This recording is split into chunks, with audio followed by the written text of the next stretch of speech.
तो अभी तक हम समझ रहे थे कि नेटवर्क यानी कि कंपनी में के कंप्यूटर के आपस में एक दूसरे से बात करने के लिए कैसे कैसे रास्तों का इस्तेमाल करते हैं, उसको नेटवर्क कहते हैं। लेकिन उसमें पहली चीज़ तो उसमें एक चीज़ हमें ये जोड़नी पड़ेगी कि जैसा कि हमने पिछली बार देखा था, हमारे पास क्या था कि अगर L3 अगर हमारे इस साइड के लोग यानी कि नासिक के लोग गोरखपुर के लोगों से बातचीत करना चाहते हैं तो वो ये L3 वाला नेटवर्क लेके इधर आएंगे। ये दोनों में से एक है ना, ये दोनों से प्रयोग कर सकते हैं। लेकिन अगर उन्हीं को बाहर जाना है, इंटरनेट पे जाना है, तो वो क्या करेंगे कि ये राउटर जो है, जैसा कि हमने पहले देखा था ना शुरू में, वो जब हम लोग होम के नेटवर्क को देख रहे थे, देखिए ये राउटर से हमें ना, तो ये वाला राउटर हमें वापस यहाँ देखने लगेगा। अब ये वहाँ पर एक राउटर था, यहाँ हमने दो राउटर लगाए हैं, सेम समस्या है, एक खराब हो गया दूसरे से काम चलना चाहिए। और इस राउटर के बाद हमने एक फायरवॉल लगाई है। फायरवॉल क्या करेगी कि बाहर के ये जो इंटरनेट दिख रहा है आपको, बाहर की दुनिया का जो इंटरनेट दिख रहा है, उससे आपकी सुरक्षा के लिए, ताकि आपको आपके कंप्यूटर में कोई समस्या बाहर के लोग न खड़ी कर दें, वो उसके लिए लगाई गई है यहाँ पर ही। तो ये एक तो हो गया राउटर, मतलब देखिए नीचे से देखते हैं, ये L2 स्विच, ये एक्सेस स्विच है जिसमें कि सारे कंप्यूटर आपको जोड़ रहे हैं। फिर उसके बाद ये L2 स्विच वो है जो कि आपस में जितने भी ये एक्सेस हैं, मतलब कैबिनेट में किसी बिल्डिंग में लगे होंगे, ये मेन नेटवर्क चला रहे हैं आपका, जो कई बिल्डिंगों में, एक ही बिल्डिंग में कई सारे हो सकते हैं, अगर बहुत सारे लोग काम करते हैं तब। बहुत सारे का मतलब अगर 50, 100, 200 लोग भी काम करते हैं तो कंपनी छोटी हुई, लेकिन फिर भी सामान बहुत फैल जाता है।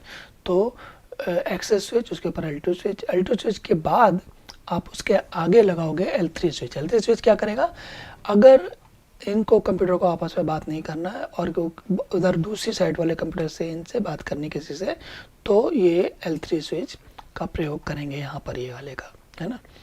इसी तरीके से अगर इनको, इन कंप्यूटरों को अब अपने दूसरी साइड के, मतलब गोरखपुर के लोगों को उनसे बात नहीं करनी है, लेकिन इंटरनेट पर जाना, किसी दूसरे थर्ड पार्टी से बात करनी है, तो वो क्या करेंगे, L3 स्विच से राउटर में और राउटर से फायरवॉल में, और फायरवॉल के जरिए बाहर चले जाएंगे। तो अब आप समझ सकते हैं फायरवॉल मतलब, ये मैंने बताया था ना शुरू में, जो खाई या खंदक किले के आसपास होती थी या आग की दीवार होती थी, ये वो है। ये क्यों लगाई हमने, ताकि बाहर के लोग अंदर ना आ सकें, या अवांछनीय लोग जिनको हम नहीं चाहते ऐसे लोग ना आ सकें।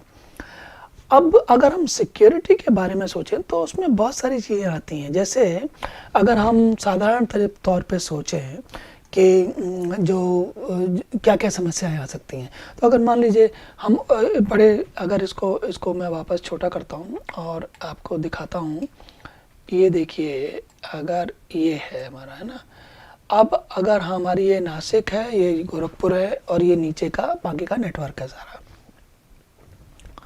अब इसमें क्या क्या समस्याएं हो सकती हैं, एक समस्या तो ये हो सकती है कि कोई बाहर से अटैक ना कर सके, तो उसके लिए हमने फायरवॉल लगाई है। फायरवॉल क्या करती है, नेटवर्क के लेवल पर रुकेगी, लेकिन अगर किसी ने खिड़की खोल रखी है, तो ये दरवाजा कोई खोल रखा है ना, तो दूसरे की छत से कूद के कोई आ सकता है आपके घर में, राइट। अगर जहाँ कहीं घर बहुत सटे सटे होते हैं और आपने छत पे दरवाजा खोला हुआ है, तो क्या होगा, बगल वाली छत से कोई कूद के आ सकता है। तो वो जो बगल वाली छत से कूद के आए, या एयरप्लेन से आए, या कोई समुद्री जहाज से आए, तो वो बाहर से आने वाला अटैक हुआ। एक तो ये अटैक होता है। दूसरी चीज़ होती है, अब ये जो बाहर वाला अटैक है, उसमें दूसरे देश की आर्मी हो सकती है, सेना हो सकती है, या फिर जैसे विप्लववादी लोग होते हैं ना आजकल, जो टेररिस्ट होते हैं, उस तरीके के लोग होते हैं, जैसे कि जो आतंक फैलाते हैं, गड़बड़ करते हैं, है ना। तो यहाँ इंटरनेट की दुनिया में भी एक तो हुए हैकर, एक हुए, दूसरे हुए जो, जैसे मान लीजिए कि कोई झगड़ा है दो देशों के बीच में, तो वो एक दूसरे को कि पता लगा उत्तरी कोरिया वाला किसी और का चुरा रहा है, या कोई दूसरा वाला उत्तरी कोरिया का या ईरान का या किसी और कंट्री का चुरा रहा है आपस में, तो वो उस तरीके की समस्याएं भी हो सकती हैं ना। तो वो जो अब हमारी तो ये दोनों हुए बाहरी आक्रमण, मतलब हैकर हुआ या कंट्रीज हुए, मतलब दोनों ही हो सकते हैं, या इंटरनेशनल कंपटीशन, मतलब अंतर्राष्ट्रीय प्रतिस्पर्धा भी हो सकती है। तो ये कई, अब इन सब से सुरक्षा की ज़रूरत है आपके अपने आईटी डिपार्टमेंट की, अपने कंप्यूटर की। अच्छा, आप सोचेंगे कंप्यूटर को इस सब की सुरक्षा की ज़रूरत क्यों है? तो कंप्यूटर की सुरक्षा की ज़रूरत ये है, इसलिए है क्योंकि ये सारे कंप्यूटर आपके बड़े काम की जानकारी रखे हुए हैं।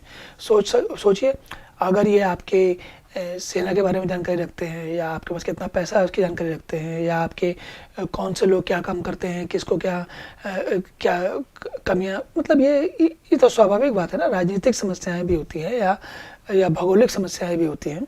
तो इन सारी चीज़ों से सुरक्षा की आवश्यकता पड़ती है।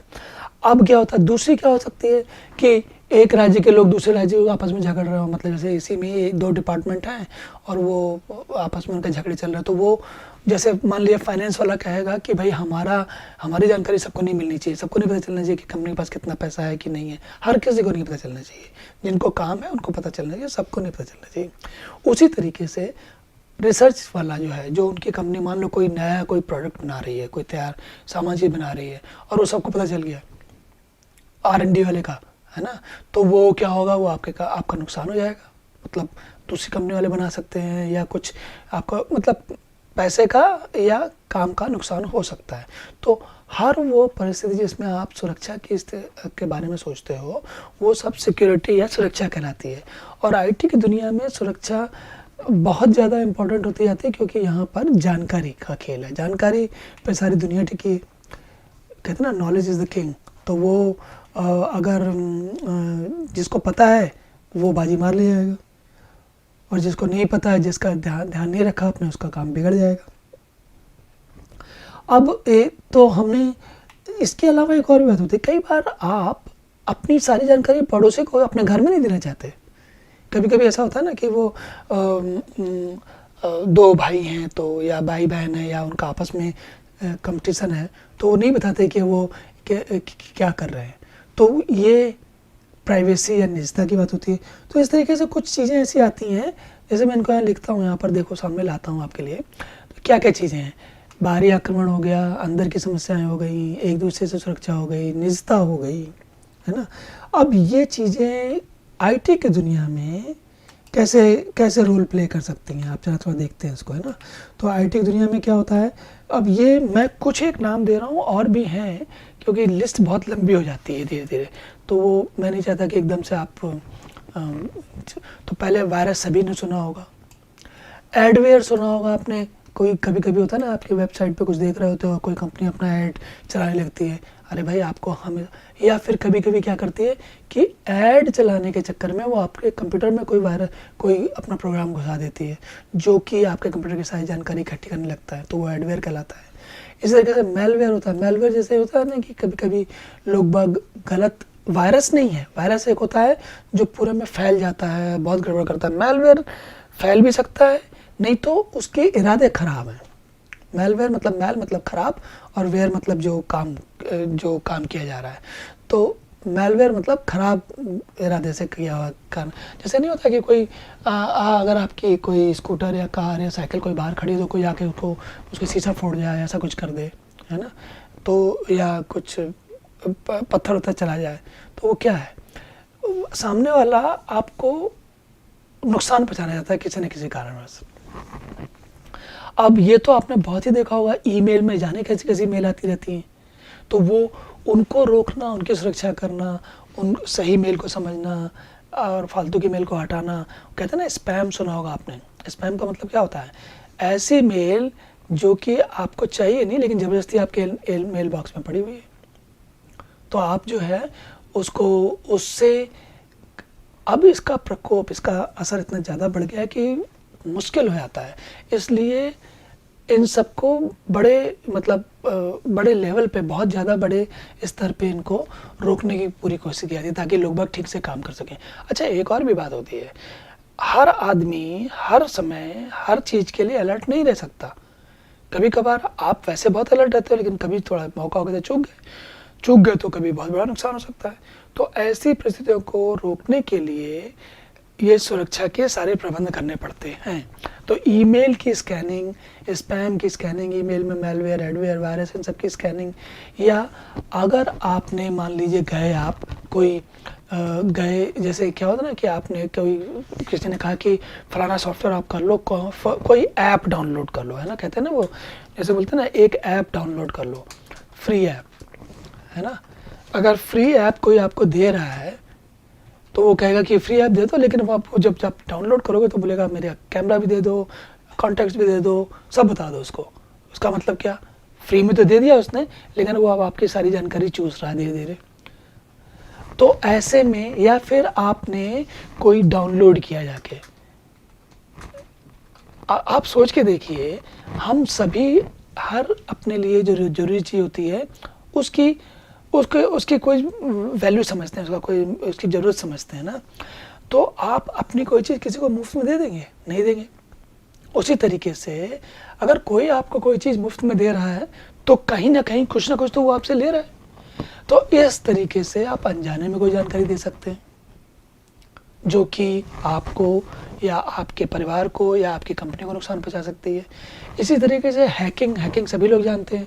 कुछ लोग जो दूसरे लोगों को किसी न किसी तरीके से धोखा दे के या बेवकूफ़ बना के या उनको झांसे में ला के उनके सिस्टम में घुस जाते हैं, उनकी जानकारी ले लेते हैं और वो चुरा लेते हैं सब कुछ।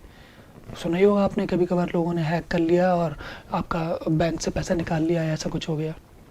तो ये सारी चीज़ें, अब जब तक आईटी नहीं थी तो आप बैंक से पैसा निकालने के लिए आपको बैंक में जाना पड़ेगा, निकालना पड़ेगा। अब क्या होता है, एटीएम से गए या क्या बोलते हैं नेट से ट्रांसफ़र किया, तो उस सब चीज़ों में फिर अब आपको लगातार ध्यान रखना पड़ता है। तो ये सारा ध्यान रखना या रोकना काम, ये काम कहलाता है सुरक्षा, सिक्योरिटी का काम। और इसमें फायरवॉल एक चीज़ थी, ये फायरवॉल जो है जनरली हार्डवेयर होता है, आजकल ये भी सॉफ्टवेयर के फॉर्म में आ गई है। फायरवॉल एक चीज़ होती है, पर इसके अलावा नीतियाँ, सावधान रहने की सुरक्षा, ताला लगाने की सुरक्षा, ये सब चीज़ें भी, बहुत सारी चीज़ें सुरक्षा में जुड़ती आती हैं। सुरक्षा, सिक्योरिटी या सुरक्षा एक इतना बड़ा टॉपिक है कि इसके बारे में बहुत ज़्यादा समय तक बात की जा सकती है। और हालांकि हर आदमी सुरक्षा का एक्सपर्ट नहीं बनना चाहता, सिक्योरिटी एक्सपर्ट नहीं बनना चाहता, लेकिन ध्यान हम सभी को रखना पड़ता है। तो इसलिए, और ये धीरे धीरे इतना वैसा हो जाता है, कठिन होता जाता है कि आपको, मैं नहीं चाहता कि, मतलब जैसे आप थोड़ा सीखें, जानते चलें। हम इस यात्रा में जो हम चल रहे हैं, इसमें आप बहुत सारी चीज़ें धीरे धीरे आराम से जान जाएंगे तो आपको उनके बारे में, उनकी सुरक्षा कैसे करना, वो भी समझ में आता जाएगा। और जब समझ में आता जाएगा तो फिर आप अपनी और इसके अलावा एक और भी ध्यान देने की बात है, पिछले लगभग 30-35 सालों में जितनी सारी प्रगति आईटी की दुनिया में हुई है, कंप्यूटर की दुनिया में, या कंप्यूटर का प्रयोग बढ़ा है, अब आगे तो जमाना एआई का आने वाला है और मशीनी deep ML, basically artificial intelligence या फिर मशीन प्रोग्रामिंग करके आप बहुत सारे काम, पता नहीं क्या क्या होने वाले हैं। तो हमें और ज़्यादा तैयार रहने की ज़रूरत है। हम एक एक करके उनके बारे में भी जानेंगे, पर मैं इसलिए बता रहा हूँ क्योंकि ये सारी चीज़ें जानने, अगर आप जान जाएंगे तो आप अपने आप को सहज तरीके से कंट्रोल कर सकते हो, नियंत्रण कर सकते हो, और अपने आप को सुरक्षित, काम तो करना ही है, आपने भी करना है, मैंने भी करना है।